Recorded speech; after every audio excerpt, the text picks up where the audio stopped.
Jedna z najzdravších slovenských potravín a zmizla z našich záhrad. Morúša.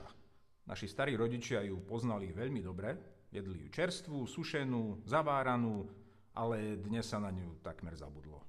A je to veľká škoda. Ja som chcel sebe a svojej rodine dopriať superzdravú morúšu po celý rok, tak som ju skombinoval s lučným medom.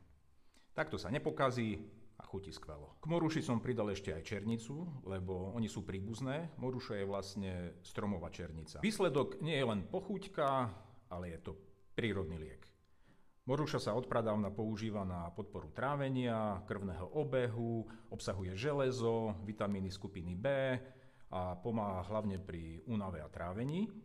Černica je plná antioxidantov, vitamínu C, chráni imunitu a prosprieva žalúdku.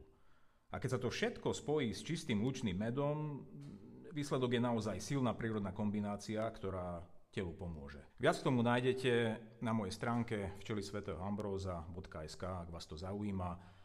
Ja ako včelár viem, že príroda má odpoveď na všetko. Ľudské telo nie je stavané na to, aby neustále sa napchávalo chemicky presýtenými potravinami. Vráťme sa k prírode, aby sme mohli žiť bez liekov. Silní a zdraví.